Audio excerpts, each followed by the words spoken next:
fishing, it's in my soul. Welcome to the Salt Strong Podcast, disrupting fishing entertainment as you know it. Prepare to laugh. Prepare to get to know fishing legends in a whole new and unfiltered way. And on occasion, you might even learn a thing or two about fishing. Here's your host, Joe Simons. Like diamonds. Hello, everybody. Welcome to the Salt Strong live stream and podcast. My name is Rich Natoli. I'm the host of this Monday night and Monday night live stream and the Friday morning podcast. And we're going to go a little bit different. We're going to go back to what we did a few weeks ago, where we did an Ask the Salt Strong Coach episode. And I'll bring them on screen right now. We have two of our awesome coaches here with us tonight. We have Matt and the Yak with 8 rods in the back. And then we have Wyatt Parcel. And Matt, you're covering what, Panhandle? We want to go through your area just for people that aren't familiar? Yeah, sure. I'm up here in the Panhandle area. I'm from Tallahassee, so I fish mostly anywhere within 2 to 3 hours east or west of, say, Wakulla County, Panacea area. Those are the areas that I cover most, all the way down to Steinhatchee to Pensacola. All right, great. And Wyatt, why don't you introduce yourself and go through the territories that you're covering? Yeah, so I'm Wyatt Parcel. I cover the Texas coast for Salt Strong. I've fished all over the country, East Coast, both sides of Florida, all around through Louisiana, and now I'm here in Texas covering the region. I live in Corpus Christi, but again, I do fish up and down the coast here in Texas. Great. And for those that are unaware, Rich Natoli, I am covering the Mid-Atlantic and the Northeast, and I am basically covering anywhere from Maryland, Delaware, New Jersey, New York, and up. So all along the coast and into the Chesapeake as well, mainly the mid to upper Chesapeake Bay. But great to see you guys here. And the last time that we had an Ask the Coach live stream, we got a lot of questions. And it looks like we've got a healthy crew in the chat. We've got a lot more people watching, but in the chat, we got James Flynn, Bill, Brackish Water, Tom, Charlie Ray. Yeah. Charlie Ray in there. Yeah. I mean, we short stack, we've got a bunch of them in there and can't see or you see who's there unless you chat. So everybody else, hello. And thank you for swinging by. This is a pretty cool show. And when we talked about doing the first one, where it was just kind of opening it up from the normal Mid-Atlantic to cover really all of the coaches, it was kind of like, I guess normally it's the Mid-Atlantic, right? And we were kind of talking like, well, what kind of interest are we going to get? And man, people went crazy last time with the questions, and we've luckily did get through, I think, about 85% of them, but what you're going to see and what you're going to get from these coaches tonight, everybody, is if you are not a Salt Strong Insider member, you're going to get a little bit of a flavor of the types of conversations that happen within the member group, the Insider Club. So, this is stuff that we're doing every day inside that club. And now it's open for everybody. So you've got 1 hour to ask your questions, everywhere from Texas all the way around through the Gulf and all the way up the East Coast. And we'll do our best to answer everyone that we possibly can. And we're going to try to keep them fishing related. And we'll start there. So I'm going to jump in and I'm going to answer the first question because it's going to be the easiest one. And let's see. The question was actually for me, and that's why I know it's going to be easy. And the question was to me, do I ever fish South Shore of Long Island? And I will say to Larry, thanks for the question. I do fish Long Island. Staten Island is, I will say Staten Island is typical on the Raritan Bay. I'll be out off of Staten Island quite often, usually for striped bass. I do venture up there for flounder or fluke because it opens earlier, or it traditionally has opened earlier in New York than in New Jersey. So I fish up there, and I am planning multiple trips all the way up to the tip of Long Island this upcoming season. So Yeah, I do fish in that area, and I will be extending up even further north, and actually have some tentative plans all the way up through Rhode Island. So we've got some coverage there. But we do have another question, and this one we're just going to kind of go around the horn. And I thought this is a good one that came up, and let me put it up on the screen here from Mike Schultz. Hello, all. So, what do you look for when picking the color of your bait? Matt, you want to take that one first? Yeah, I'll jump in first. First thing for me is water clarity. That's number one for me, for sure. In my area, what I have is a lot of silty water. Now, what's clean for me is not what's clean for Wyatt. It's not what's clean for you. It's not what's clean for, say, Luke in Tampa Bay area. My clean water is very different than, say, clean water for everybody else. So if I have what I consider clean water, which is normally silty and can often be just a little, tannic. I'm a big fan of the Fred color. Our Fred 2.0 paddle tail is probably what I throw 80% of the time, but that pink color is just works really great in that tannic water. So that's kind of what I gravitate towards. But as far as picking lure in, lure color, water clarity is first, and then it would be, I guess, light visibility from the sun. Then I think those are my two main factors. Wyatt, do you got anything else to add? Yeah, I would agree with you 100% on water clarity. Is it a stirred up sediment? Is the water just flat out dirty? Is it like tannic? There's a lot of different things that can go into water clarity, and I try to not overcomplicate it too much. I usually go with, is it gin clear water? Is it, moderate clarity, or is it really dirty? I think probably the water that I end up fishing the most is somewhere between moderate clarity and gin clear. And the biggest things I look at in that color of water, when it's you're not really having to adjust your color so that it even shows up, because the clarity of the water can mask some of those colors when there's not enough light penetrating the surface. I start thinking about the bait that's in the area. For example, like a lure I've been fishing a lot recently, being that we're in trophy trout season, is a corky. And this looks like an odd color that doesn't seem like a natural thing we'd see with fish. But when you think about what a trout would be eating, or what my target species would be eating, this matches like a pinfish, which is a primary bait source for big trout in my area in the wintertime really well. They've got like purplish backs, silver bodies. So when I choose, colors, if I'm in clear, moderate water, I try to match different bait profiles, different important hues that are on those fish, some sort of contrast. This could be like a mullet right here in dirtier water, chartreuse belly, black back, something that contrasts and brings out some of the hues of whatever it is I'm trying to mimic. Great answers. I will chime in for the Mid-Atlantic and Northeast. I know that's a really wide area, but we don't have the gin clear water in 99.997% of the Mid-Atlantic and Northeast. So clear for us might be, I'm really excited about water clarity when I can see 6 feet. And, so I tend to go with the whites, with a little bit of glitter in them. The Slam Shady actually has that. It's like the white color with the flecks in it right there. So you get a little bit of color, a little bit of flash. But I also like to use the darker colors. So things like greens with some flecks in them. If I'm using gulp baits, I'm typically using, believe it or not, the most natural of colors. The bubblegum pink is one of them, but white is always my first go-to. So I'm typically looking at the whites, some of the darker like the greens, and then if I'm going with gulp and it's really a scent or a taste, I guess it's scent really for gulp, then I'll use the brighter colors.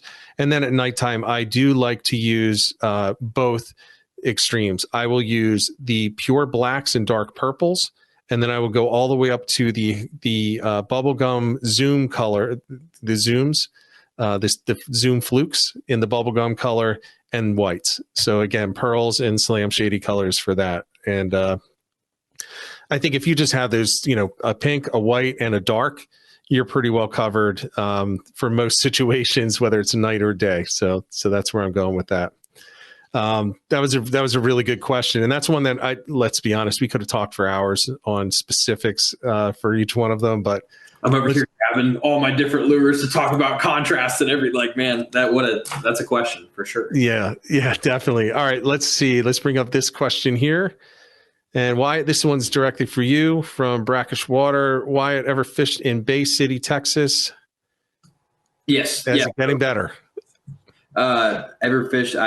Better yet. I don't know if the better yet is it any better. I fished. So that's like the Matagorda waters. That's slightly like the clarity is a little bit, I'll say worse, but it doesn't mean there's worse fishing up there. In fact, some of the best trout fishing in Texas takes place in East Matagorda Bay. So I have fished there. I've caught trout there. I've gone red fishing there. Amazing system comprised of mostly marshes and open giant flats. It's crazy. So it's a really cool system. I've published a couple reports over in the Matagorda bays. So I have fished over there for sure. All right. This one, I'd be interested to see, Matt or Wyatt, if you want to jump in on this one. It's a little bit of a longer question from Current Jam. Hi, team. Normally targets stripers using 10-pound braid and can handle 40 to 50 pounds without an issue. What would you recommend when targeting tuna of the same size, 40 to 50 pounds? Have either of you had any experience tuna fishing in that size class? Yeah. I personally would say because they just hold a lot more power and there's a lot more, and especially if you're trying to move them around, such short force that they can take off. Like you might have that 10-pound test and it can handle it fine for a redfish that's a slow drag, but the amount of snap that those fish could turn around, take off, and then it immediately straightens out that 10-pound, it can pop it. I would at least probably have 30 on there. Just my personal opinion in the 40, 50-pound class for tunas. I don't know. Matt, what do you think? Yeah, I don't have a whole lot of experience in that arena, but as soon as I read the last part of that question, which was tunas, my mind immediately switched from 30 to 40, 50.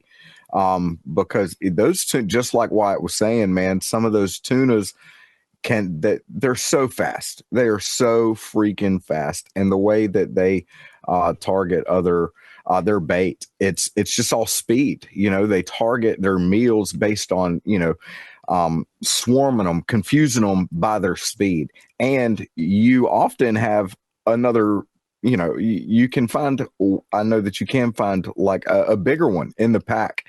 And, you hook up to one of those bigger ones, even that 30-pound test. They can break that stuff, man. Those are some really, really strong fish. You hook up to a 15-pound tuna, you find out how strong those fish are really quick. Yeah, I'll go from personal experience and what I have used in the past. I haven't gone for them in recent years, the past few years, but we did a lot of spin casting and jigging and just, going after the tuna on the move. And they were usually in the 50 and under class. So, down to the smaller footballs up to about 45, 50 pounds, maybe 60 pounder every once in a while. We would throw 30 pound and we would get some breakoffs. So, I think if you want to go out there and you don't want to have breakoffs, you're going to be feeling a lot better at 40 or 50 pound. And look, you're talking braid, so you're not going to have that big of an issue when you're tossing lures. I'm going to assume we're tossing lures in this case. If you're tossing lures or top waters for these tuna, you're going to have enough weight on there that you're going to be able to launch it a country mile, no matter what 50 pound, 30 pound, it's not going to matter at that point when you're throwing several ounces. So I would actually suggest you go up to around the 50 pound and it gets rid of the concern. Now, if you want the risk of breaking off, you can absolutely land them on 30. You absolutely can. You just might have to retie every once in a while, especially when they go through the school. and the school starts ripping through and you start getting the abrasions on the backs of the others in the school, that can end it on 50 pounds as well, but it'll definitely end it on a 30-pound quick. All right. So, I didn't expect to get a tuna question. I love that.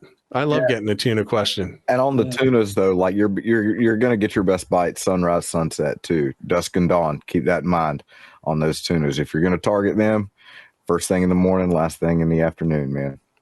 Yeah, it's funny. We were filming that pier fishing course a couple months ago with Brant over in Navarre, and we're catching blackfin tuna off pier in that size class. And it's like, we're trying to get distance to them with that 30. You want to go low diameter, but it's like every single morning they were out there for like 30 minutes, just like right at sunrise. That was it. That was the only window you got for them during the day. So I would agree with that for sure, man. There's something really cool about any brand of tuna right up against the piers, right up against the beach. I love seeing that. All right, next question from OBX Surf and Sound Fishing. Excited about catching gator trout in the Outer Banks area. Would love to know some strategies to find them if I don't have a boat or kayak. Wyatt, this one's definitely going to be for you because those were your stomping grounds. Yes. So being that you're in the Outer Banks, it's not necessarily the time of year for it right now, but if you don't have a boat or kayak, one of the most popular ways to go catch a giant trout in OBX is to go catch them in the surf in the fall when they are moving in off the beaches from summertime. So they move states, and as things start to kind of cool down, they're moving down from Virginia, and there's some big fish that come down from Virginia through the Outer Banks, like monstrous fish.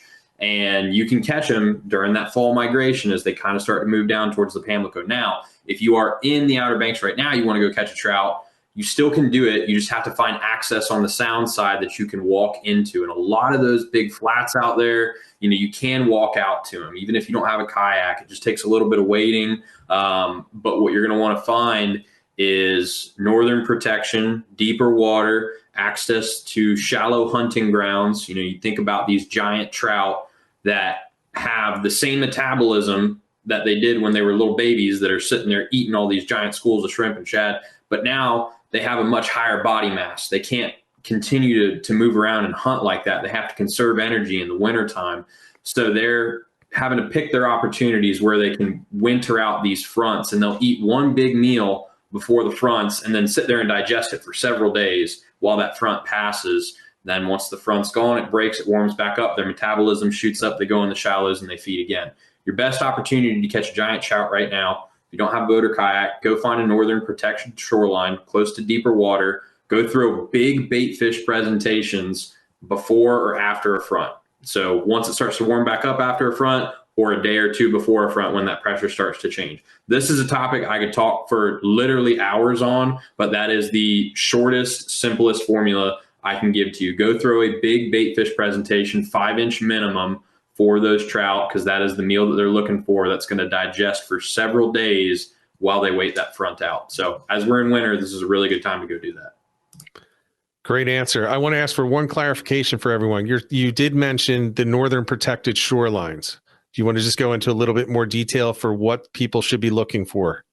Right. So before like a big front's going to pass through, what's going to happen is like the winds are going to calm down, and there's probably not going to be a lot of wind that's moving the bay waters around. But what those trout that are large and are seasoned, anything that's over 23 inches, I believe, I was literally just looking into a bunch of studies on trout the other day for some insiders.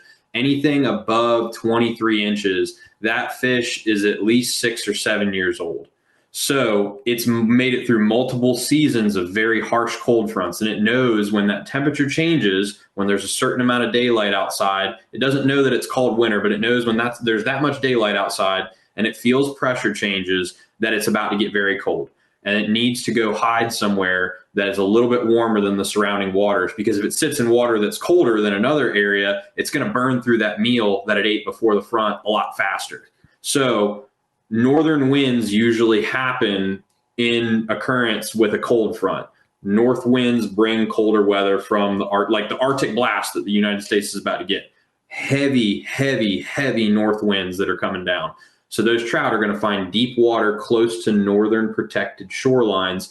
They're going to increase as many warmth factors as they can when they're preparing for these fronts to hit, because if they eat their meals but they don't sit in an area that's warm enough, they're going to completely digest that meal before the front's over, and they're going to start losing the calories that are actually making up their mass. And that's how you see a lot of trout die during long freezes, just because they've consumed all the calories from that meal that they tried to sit there and digest because they weren't in an area that's warm enough. So northern winds are the protected warm areas during fronts that have, heavy northern winds. So northern protected shorelines near deep water. Like I said, I could talk for this on hours. This is my favorite subject in inshore fishing. I love when you talk about this. It's I just find it fascinating. I watch your weekend game plan every week, waiting and hoping that there's a front coming through, because you go into detail on it. So thank you for that one. Next one up's a good one. Matt, I think this one might be a good one for you from Meltac. What's up, fellas? Do y'all fish hard swim baits? And if so, which ones? Well, I do fish hard baits. And one of them I fish is a wake bait. And I'm a huge fan of a wake bait. I've used just about every kind I can get my hands on, but the one that has been most consistent for me has been a KVD wake bait. And that's about the only hard bait that I use consistently, other than a topwater, the Moonwalker. I throw that till my arm bleeds. But other than those, that's the wake bait is probably, I don't fish mirror lures that much, or mirrodines that much, I guess. So yeah, I guess a wake bait would probably be where I'm at on the hard bait end. Okay. Wyatt? Yeah, I do fish hard swim baits. I did it a lot more when I was in the Carolinas, because there was, a lot of smaller bait that seemed to work really well with the flash that was on those mirrodines. And I'd fish them in that dirty creek water. I'd throw them around a bend, let the current carry them around like a point or out of a creek mouth, where on an outgoing tide, trout would be sitting. And it's just a nice, slow presentation that sits there and wobbles, and it's got a lot of reflection to it. That's where I really like the hard swim baits, because they tend to have a little bit more foil in them. Like, these Corkies are great, but they can really only have sparkle. They don't have the really serious flash, which can actually bite you if you're fishing in too clear of water. I really like mirrodines and like Matt's water, or when I was fishing in the Carolinas, like tannic or stained or brown water, that you really need more flash to bring attention to that presentation. That's where the hard baits for me come in. Very good answer. All right. And I will say I do use various, I'm going to go a little bit, not just in swim baits. I do use hard baits, but I really, unless you want to throw a spoon in there, which we don't, I really only use them for striped bass up in my area. I don't really use them for much else. I will use them occasionally for bluefish, even though, despite the damage that they do and the fact that they can rip through 100 pack of lures in minutes, I still prefer the soft plastics on a bucktail when I'm fishing for bluefish. So I happily sacrifice the dollars to use the soft plastics. But when I'm mainly using the mirror lures or mirrodine, I'm using those. I'm using anything topwater. I do like the Moonwalker, but for the striped bass, we're talking bigger baits, so the bigger pencils, spooks, those types of things. So I do use them, but it is not what I would consider what I prefer to do. I prefer, even for striped bass, to use the soft baits, something like a large paddle tail, because I'm mainly jigging and I like working the entire water column with them. And, the swim baits are a little too straight for me. I don't feel I have enough flexibility with them, which is not true. It's just my own personal preference. I'll stand next to a couple of guys who use them all the time and they'll be hammering fish, but I'm also hammering fish on the other. So I use them, but I wouldn't say that they're my favorite for most of the fishing that I do. All right. Here's a question. Now, it's a two-parter. Wyatt, you may want to jump in on this one. And the first one is, you ever fish around Atlantic Beach, North Carolina? And the follow-up is, what color and size bait is going to be most effective in that area? So I did some fishing around there. I mean, it just depends. Like, again, when we talk about water clarity, thinking about what bait is primarily found in the Carolinas that we see redfish and trout and flounder commonly feed on. One of the unique bait items that's there that I see, and it's definitely present in Atlantic. Like, I went up there and I'd fish for flounder and redfish a lot in the marshes during the fall. And what you have there is a lot of pogies that show up, which are big, fat bait fish. So I liked big paddle tails. I liked white. The one thing that you run into is on outgoing tides, you end up with a lot of dirty water. On incoming tides, you end up with really clean water. So the white works well in either situation. But what I did find was on outgoing tides, if it did get too dirty, say there was such a big tide swing that it just turned to complete chocolate, I did always try to find an extra way to throw some flash in there. So I'd either put like a redfish magic spinner on there, or I'd have an underspin, or that's when I would throw a Miradyne if I was fishing for trout or maybe even redfish. For flounder, you can still use like just a heavy paddle tail that you're bouncing. I think they key in more on the bounce than anything. But in terms of size, that's going to depend on time of year. I would always go up there and fish in the fall because it's around that kind of point, that transition area where you see a lot of migrations taking place throughout bait systems and around, as bait's coming in or trout are coming in from Virginia as they migrate down, which it's very unique to the East Coast. Speckled trout don't migrate between bait systems anywhere else than Georgia and up. So I used Atlantic Beach as a good area to fish in the fall. And when I would fish there, I'd always fish really big baits around that 4 or 5. I think I would even use sometimes those Paddler Z's from Z-Man when they were making them in the Slam Shady. I used those a lot when I was fishing for flounder, so up to 7 inches. But that was just when I would go there. That's not to say you can't use smaller baits in those zones. There's a lot to talk about there, but that's just how I would fish in Atlantic Beach when I was there. Very good. Very good. The next question is one that we can probably expand on a little bit, and it's from Drew08. Hey guys, how do y'all find fish in inshore creeks and bayous, which is what he is primarily fishing in? It's the most popular question. How do I find the fish in this specific area? Matt, you want to take the first swing on this one? Yeah, sure. I'll give it a shot. So that's I don't do a lot of bayou fishing locally, but what I do is very marshy here in the Panhandle Big Bend area. So I rely on creeks all year. So I'm mainly, in the winter, that's where I'll be. So pretty much a lot of my reports for the next couple months, especially after this hard cold front that Wyatt's getting so excited about is on the way. That's where I'm headed. So, fishing those creek systems, it's all about depth. Because those fish are going to move to comfortable waters and comfortable temperatures. And the comfortable temperatures are really going to depend on, the depth of that water and how much good tidal flow it's getting in those areas. So the closer you can get to where those creeks and bayous maybe open up during the summer, during the warmer months, you're going to be better off. During the colder months, pushing into those creeks and bayous is probably what you're going to want to do in that respect. So you're definitely in a good spot if that's where you're at. If you're in some creeks and bayous, you just hit a great spot because you got a lot of options.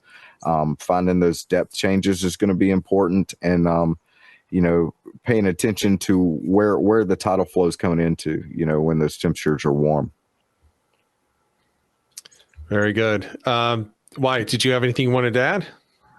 Yeah, I mean, the biggest thing for me when I fish those types of areas is just looking at inflow, outflow. And Matt kind of touched on it, but just knowing where marshes drain out, where they're going to receive water.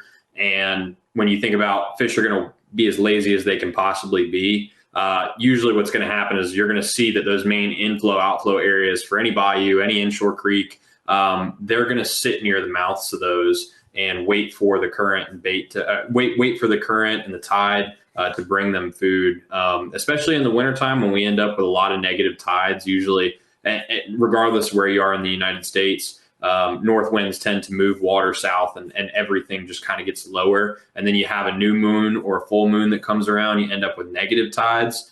If you're fishing inshore creeks, is like my favorite thing to do when I was in the Carolinas was go find a flat that's, 2-3 foot on, your average low tide. Full moon time, negative tide, winter, the whole flat dries up, and all those 5-foot holes on those major inflow outflow areas for creeks all have about 100 redfish in them, the size of, a living room. It's crazy. But then you really start to learn more about the flats that you fish, where the major areas of current are when you're standing on it and it's bone dry, and it's like, oh, that's where most of the water moves in and off of this flat. You can look at it on satellite maps and understand it, but then you get a really good sense of how things actually work when you're standing on top of it. You can see all the fish on that flat are in there. So that's my thing when I fish creeks, is I always look at where's current moving throughout this entire creek system. It's very complex. You can go down, 100 different creek mazes and find yourself, some of them are successful, some of them you might get skunked in, but I tend to have the most success just looking at those major current inflow outflow areas for coastal creeks. Yeah, I'm going to agree with that, and I'll put a little mid-Atlantic slant on it for the species that we have. It's definitely the inlet and the outlet to those creek systems are where you're going to find, generally speaking, the most fish. You're talking striped bass, weak fish, bluefish, flounder, fluke. I mean, definitely, or that's where I'm looking. However, don't sleep on the deep bends. So once you get in a creek system and you have a dramatic bend, and I'm talking 90 degrees or better, almost the more severe the bend, the better. And look on the outside of that, and that's usually, not always, but usually where the deep part of it is. You're going to have, in the colder weather, you're going to have the fish sitting down in there, especially during the day, and maybe feeding up on the shallow side. But also look for the current seams. You'll see whether the current is faster on the outside and it gets slowed down on the inside. And, in the mid-Atlantic, you can get very effective fishing time in if you're fishing along those seams on both sides, on the fast current and on the slow current side. But again, I'd start at the mouth or the exit of that, depending on which way the tide is flowing. Fish those points first, but then head in and go back into those creeks and take a look at those bends. You'll often find, if you find them there, they're usually stacked. They're usually just schools stacked in one place, especially striped bass. Weak fish, I'll take weak fish out of there. They're not going to be quite as stacked as the others, but you'll still find them in there as the second choice. All right, next question from Turner Randall. I've been catching a lot of my fish recently in the Jacksonville Intercoastal on Redfish Magic. What are some instances I shouldn't throw, like too shallow or so on and so forth? Matt, either of you can take it. Yeah, I mean, I guess the day of a front, or like the day that, the temperature just dropped, those fish are usually going to get a little bit deeper. And a Redfish Magic, those lures are designed to be fished in really shallow water. So I find that most of the heads on those things are, I think they're anywhere from 1/8 to maybe 3/16. They don't go much heavier than that. And then the blade that's on those generally keeps them running a little bit shallower. It's hard to fish them and get the action that they're designed to give, which is really just a spinnerbait, constant retrieve, if you're looking for fish that are in deeper water. So you first need to think about where you're targeting fish, where they're going to be based on the conditions. So if you had a cold front come through that night, and then you go fishing the following morning, those fish just dropped off in deeper water, and you're going to need to jig those depth changes with 1/4 ounce, 1/2 ounce heads, like shrimp presentations that are on the bottom, something slow bounce. I would say just in terms of not throwing too shallow the day of, but once it warms back up and those fish move up into the shallows again, because the bait's moving up in the shallows to warm back up, that could be great. If you've got a big paddle tail attached to that, fish looking for a high calorie meal, could be a good option. What do you think, Matt? Yeah, all good things. Definitely not too shallow has never been an option for me for a spinnerbait. About 3 weeks ago, or no, maybe it was about a month ago now. Even one of the guys that's in the chat here with us watching the live, Charlie Ray, was on a fishing trip with me, one of our insider members, and I caught an overslot. I caught a 31-inch redfish in what was maybe a foot of water, and it just on a mud bank off of a creek system.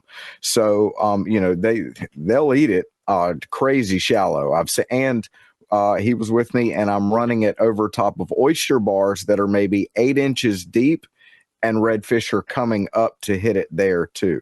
Banging or running across the top of oyster bars and letting that spinnerbait hit the bottom of it. That's a great way to trigger a bite, because once it comes off that ledge, that's where they're sitting. But just like Wyatt said, post cold front, they're going to sit hard bottom. They're not going to be moving around for those. They're going to want it right in front of their face as easy as they can get it, because they're doing everything they can to save calories at that point. So they are not chasing baits. And you got to have it right there in front of them. So spinner baits are really, really designed for when those fish are really in active feeding mode, and they're going to go get a bite. They're going to go get an eat. So if you can't really present it in front of their face, spinner bait's not really the optimal lure, I would say. I think you said something that is worth circling back to. When you and Charlie Ray were fishing, you were catching them on a mud bank close to oysters. And then you said hard bottom as well. Being that we're in winter, something that I think a lot of, whenever I tell people this, they're like, whoa, I never thought about it that way. Oyster bars, like you guys were fishing, serve as like space heaters for fish in the wintertime, because that sun hits those dark oysters, and generally they're further off the bottom than the actual bottom is. So they warm up a lot faster. Hard bottom, if it's rocks or if it's some substrate that's not like sand or grass, it stays warm. It holds heat more. And those fish, when they lay on the bottom, you'll pick them up, like you'll catch trout and they have mites on the bottom of them like flounder do. And that tells you they're right there on the bottom. So if there's a bottom that's warmer, or they're sitting around an oyster bar that's radiating heat because it's dark shell, those are areas you're going to find fish in the wintertime a lot more. Mud, as well as its darker bottom, will tend to be a little bit warmer. So those are all other things to think about on where you pick where you're going to go fishing. That's the number one thing, is 90-10 zone. Before you pick any lure, or how shallow or whatever you throw it, where are the fish going to be? And then you start making decisions on the rest of your presentation. Very good. I'm not going to add to that because I have never fished that lure. And redfish aren't really that common where I am, although I do fish for them at various times. All right, this question is from Short Stack. What's a really good inshore setup? This is a loaded and a half question. Matt, you have the most setups of anyone I know just on your kayak at all times.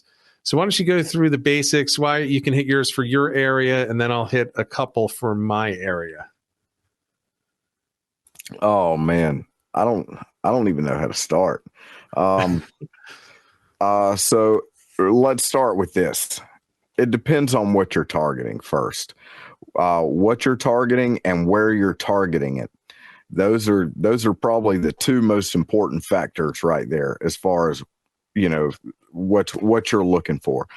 I don't have snook up here in my area. I just caught one a couple months ago, but I don't find them up here.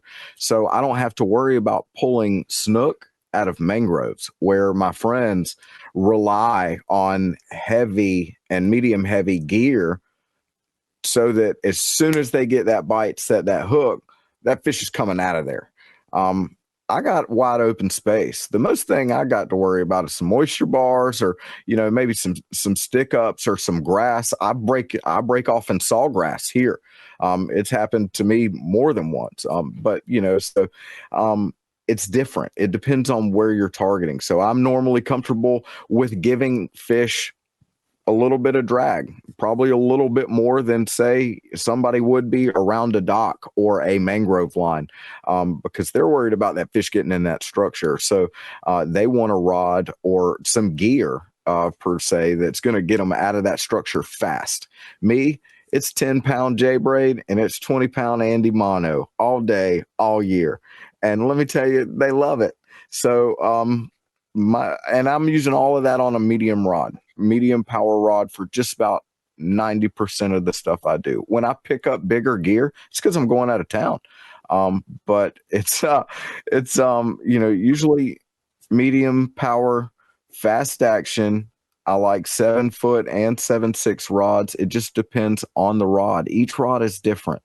You really just got to find what works for your fishing style. What I like to use may be considered a wet noodle by Luke, because he fishes a lot of docks and he likes a rod that's got a bit more of a heavier action. It's got the Khmer power to get those big snook out of those docks when he's pitching that power prawn under there. So, it's just all about where you're fishing, what you're targeting, and, really preference. I sit really low, so I don't want a rod that can't bend. Because I'm in a kayak, I need a rod that has some give to it. If that rod does not have enough deflection, I could, number one, break my rod, or number two, the fish could shake the hook of whatever it is he's on, because that rod is providing too much tension on the hook in the fish's mouth. So, loaded question. I mean, that's a podcast alone. I'm going to end it right there, because I just like you said, I got 8 rods. I could go for days, man. Days. You have 8 in the kayak. I don't even want to know how many you have in the garage. That's fair. That's fair.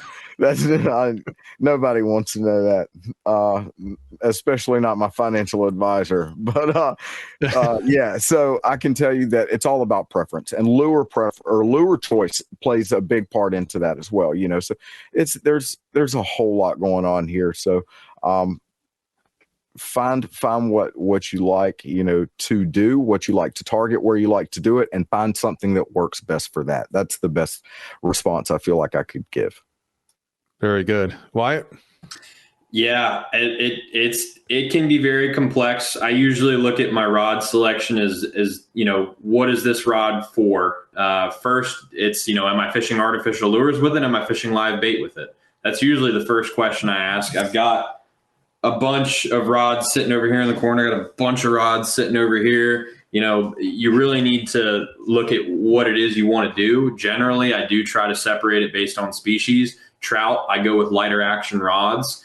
This is outside of length, everything, like just going from redfish to trout. I like a lighter action rod, because a trout that's shaking his head, flinging one of these things around that's really heavy, good chance he's going to sling it out of his mouth if I don't have a rod that can give him that head shake back. With a redfish, I'm going to be sitting there and fighting him for 10, 15 minutes on that same rod.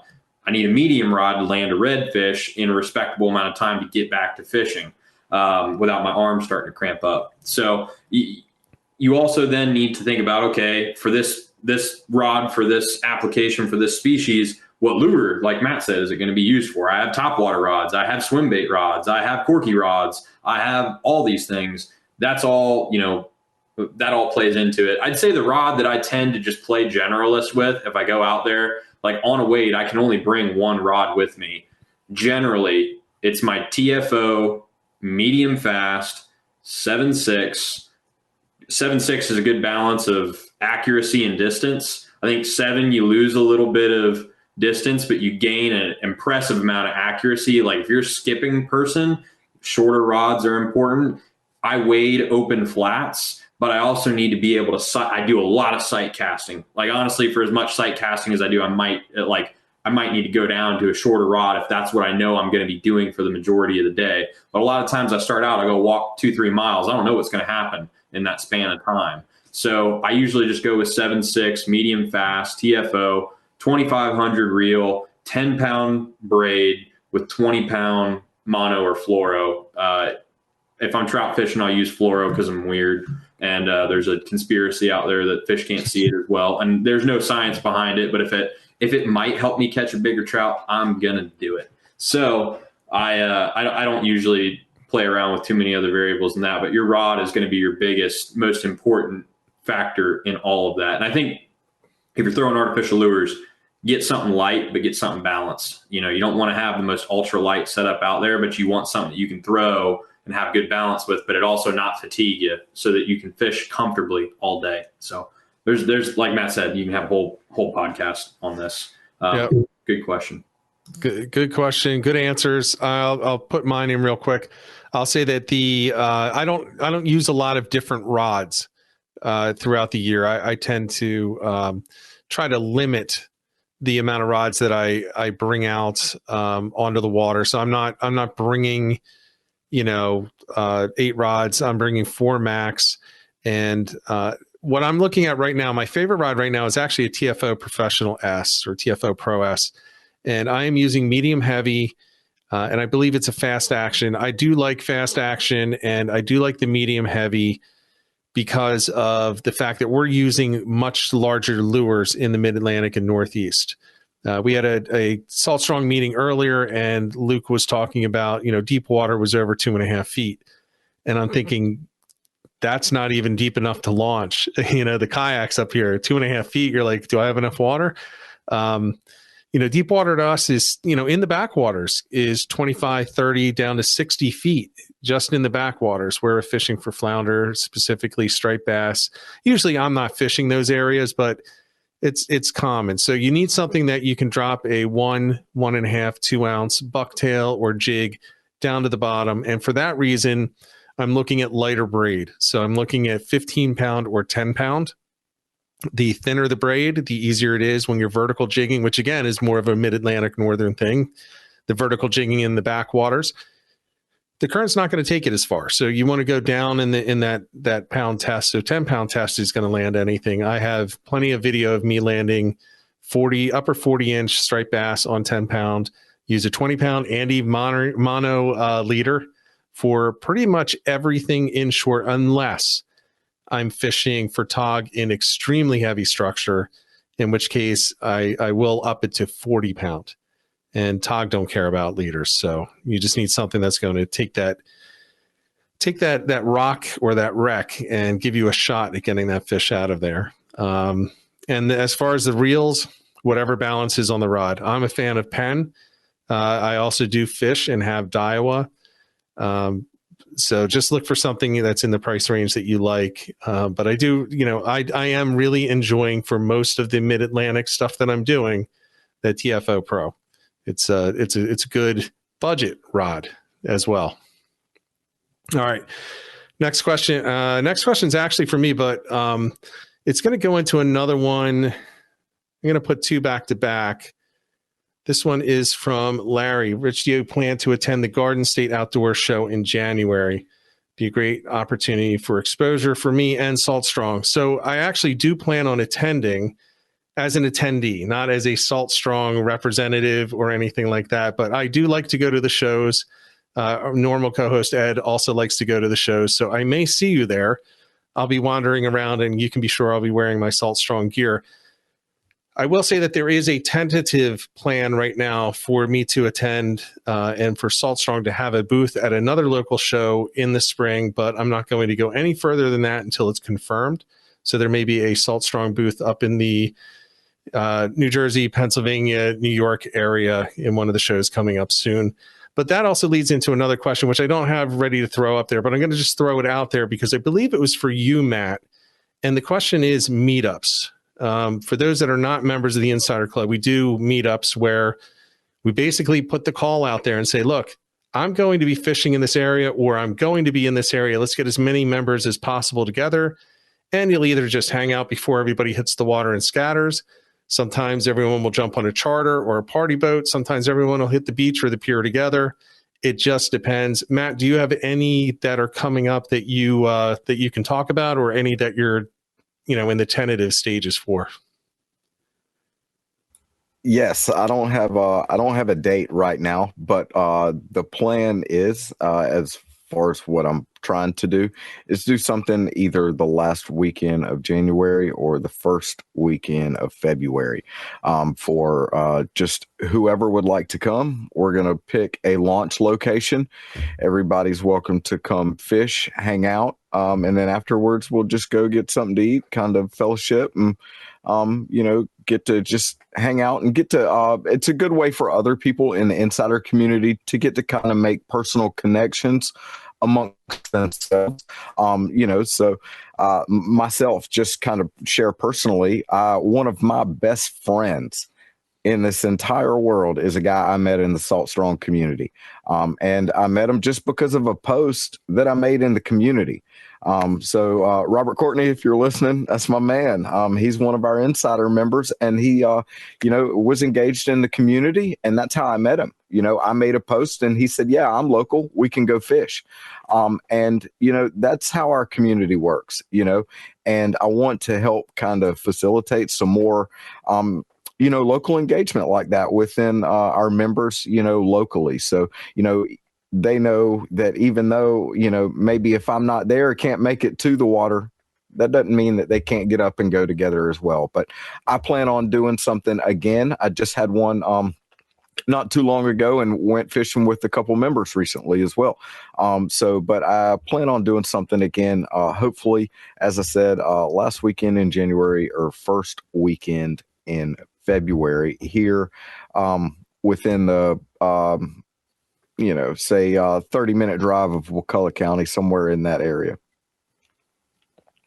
Wyatt, do you have anything planned? You're extremely busy. You're the busiest coach there is. You have anything that's tentatively planned at least? Yeah, so we do have a meetup that's going to be happening in February in Rockport. That's a little north of me, but great fishing area. Has everything to offer us in terms of Texas fishing. In fact, I think my first slam I ever caught in Texas was in Rockport, and it was right after the freeze. So it will be right after cold weather, same conditions. Come out, catch a slam in Rockport. I think Pat will be there as well, but it'll be good. There's great trout fishing in Rockport in February. The Reds start to get fired up, get all over Estes Flats. We're gonna probably set up a big old wade line. That's always been my goal. Is I want to see how many insiders I can get in one wade line on the flats. Like I just got to find a flat that can host enough people along a good fishing stretch. And it happens where there's like redfish that spread out on a flat and you can fit 60 people that are just, good distance away from each other. But I just want to see just a line of 60 people, just bam, bam, bam, bam, bam, bam, bam.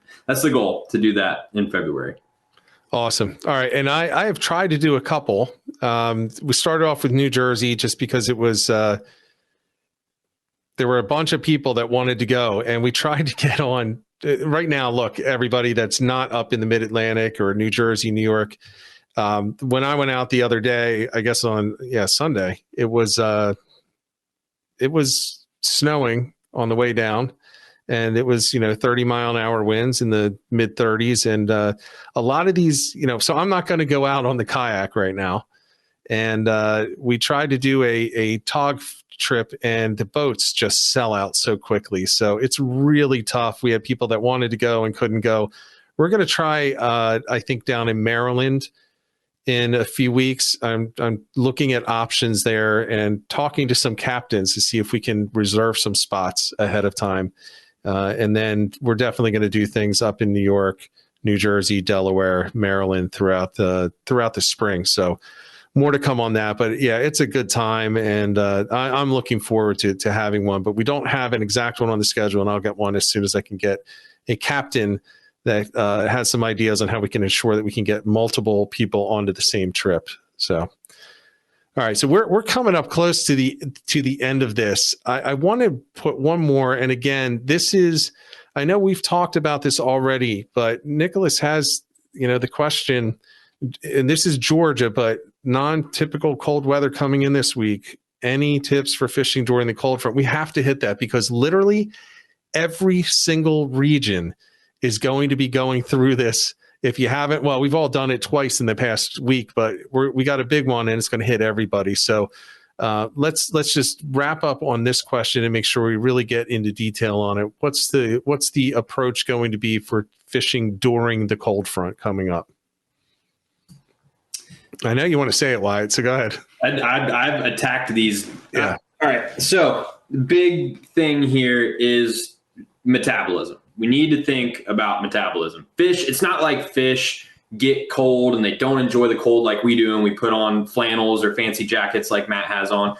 And they are struggling with a different problem, and that's their metabolism. When they get cold, their body is now having to literally, heat itself up and consume calories. Like its body is throwing enzymes into its stomach to burn up and digest that food so that it can literally conserve its body weight and it doesn't like eat itself alive.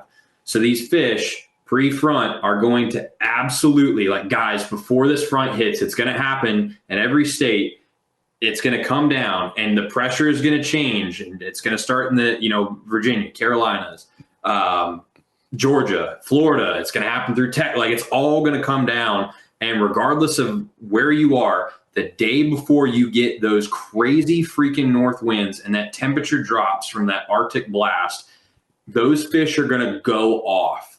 Like, get to an area that's close to where there's going to be that northern protection from those north winds. There's going to be deeper water. Like, you got to combine all these factors.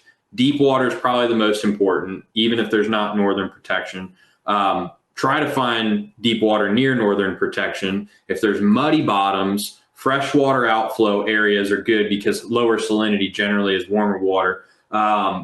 Further back in the bay systems, further away from the passes and inlets, you need to get away from cold Gulf or cold Atlantic water. Get further back in the bay systems. If you're in the Carolinas, Virginia, you're back in the river systems. You're in the Pamlico River. You're in Swancore. You're in, those Virginia beach rivers that run all the way back. Those where all those big trout are right now. My boys in Virginia, you've got some serious trout fishing coming. I know it. I talked to the guys up there. It's going to be crazy. But regardless of where you are, those fish are going to be looking for high calorie meals to digest through the front. Throw big top waters, throw big subsurface presentations, throw big paddle tails, bounce big baits off the bottom. Any big presentations you have, that's what those fish are going to be after. And find areas where there's shallow water feeding near those deep zones where those fish are going to hold and digest food and wait and not move. But this is going to be a longer front, longer than it usually is. So after a couple days of cold weather, if it starts to not be as cold, even if it's a slight shift, you might see a little bit of feeding in deep water. What ideally will happen, which the forecast is not far enough out yet to see this, but if it's a quick front and it warms up, 3-4 days after, whenever that front breaks and you hit, 60, 70 degree air temperature again, that water is going to start to warm up. If the clouds go away, sun comes out, warms the shallows, those fish are going up there to attack the bait that's doing the exact same thing and replenish those calories, because this is all driving around what their metabolism is doing. They can't continue to sit in that deep water if it's super cold and burn that furnace without putting more fuel in it. So they're going to go back up to the shallows and feed so that they're able to keep that metabolic rate going. Trout are the most susceptible to this. Redfish, I see them go deep and they're a little bit more sluggish about moving around. Trout are a lot more proactive. Their skin is not as thick as a redfish's, and I think I've seen some studies on this. They're way more susceptible to colder temperatures than drum or redfish are. So they'll be the first ones to be proactive about moving and feeding more heavily than redfish will, but you'll see the same thing happen. Rich, I don't know if you can touch on what'll happen with stripers or anything. I don't know. Can you fish for them right now?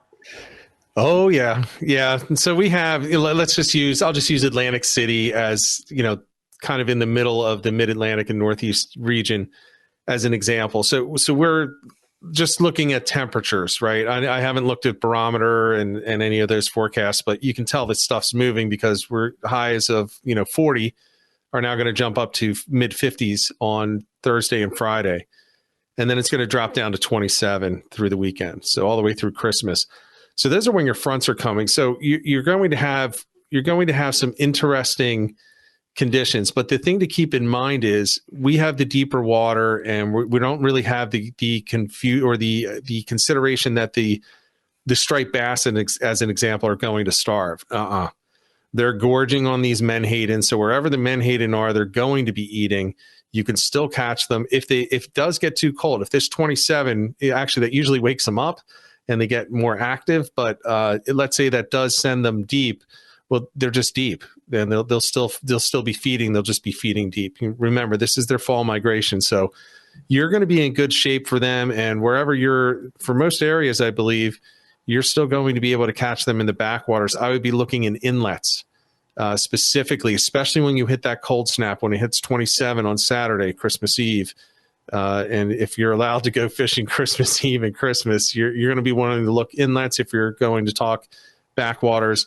And otherwise, just start looking for that menhaden. And we're going to have the return to west winds. So, by Sunday, by Christmas Day, they should be pushing right down as normal. As for the tog, I don't think they really care. As long as that bottom is not turned up to where they can't see anything, you should have decent ability to hook and catch them. The question is, can you get on the water? And it's not looking like you're going to be able to get very far with southwest winds at 30 miles per hour. It's not going to happen. So you're going to have to wait till Saturday to really do that. So we have a little bit of a different consideration. It does change their behavior. They do feed more when that barometer starts to drop. They go crazy. But they will continue to feed simply because we're talking fall migration. If we're talking the middle of the summer, I would have a different answer for you on how they're going to behave, because they will stop feeding. But as long as there's a big school a mile long of menhaden coming through, every striped bass is probably going to be gorging itself as much as possible. I think what's important here is, you're talking about water, you said they'll feed deeper. Well, when we talk about our inshore bay systems that, most of the bay systems I fish for trout, max 20 feet in depth.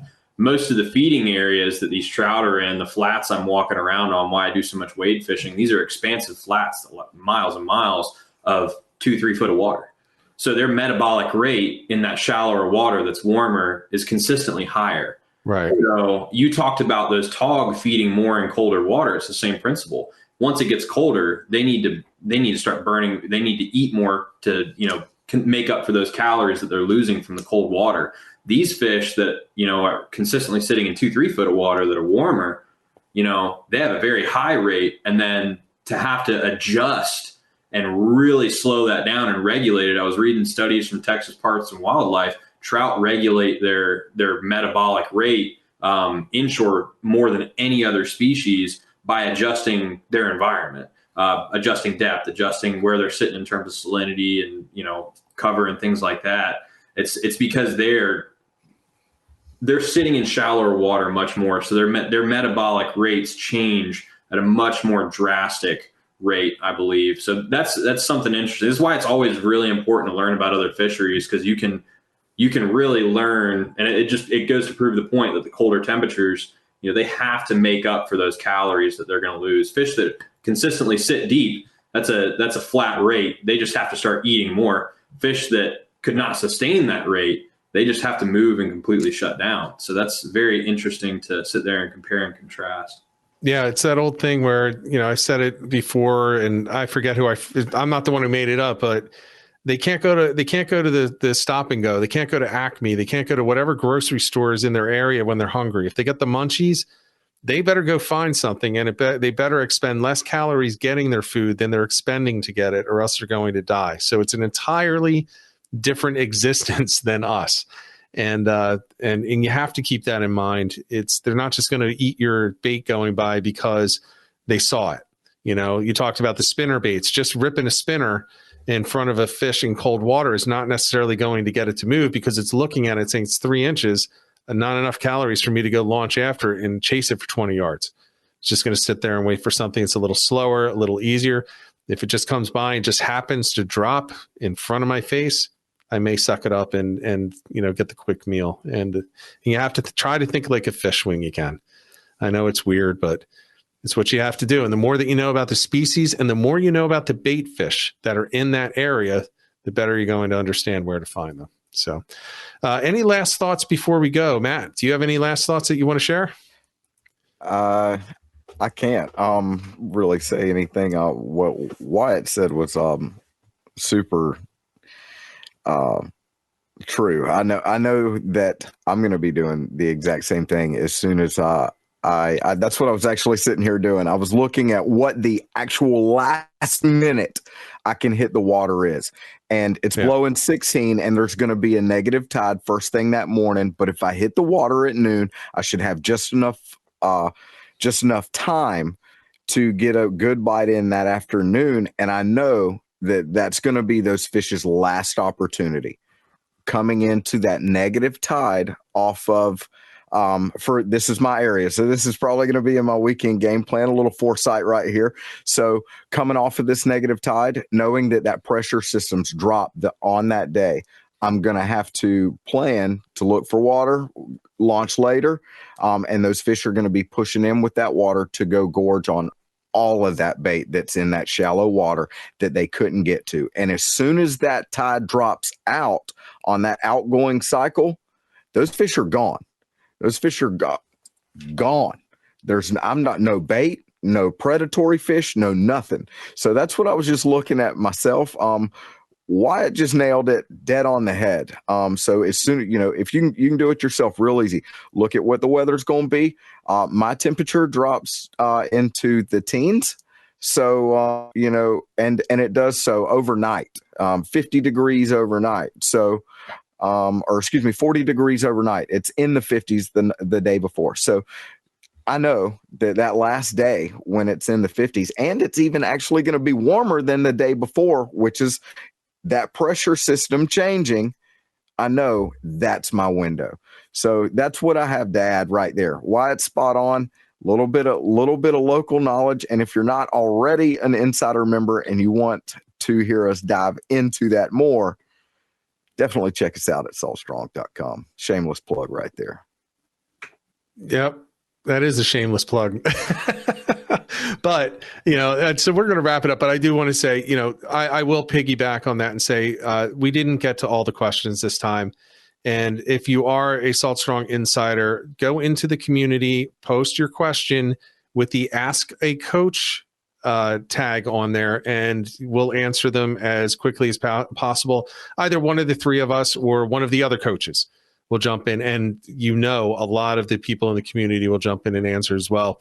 If you're not a member, you should check it out. I'm just going to leave it at that. There's no hard sell here, but you should check it out because this conversation is really the information that we're sharing inside the community throughout the day, every day of the year. And it's not just us. We've got some incredible members, captains, experts, people that pretend they're not experts, but they are in the community, and just a lot of giving and a lot of give and take. So we're going to leave it at that. And the last thing I'm going to say is everybody get out there this weekend. If you can, without getting in trouble, get on the water, get some tight lines, and have a Merry Christmas from all of us here and all of Salt Strong. We'll catch you on the next one in 2 weeks. We're going to be off next Monday. We're not going to do this on the holidays. So everyone, enjoy your time with your family and friends, and we'll see you soon. 'Cause fishing, it's in my soul.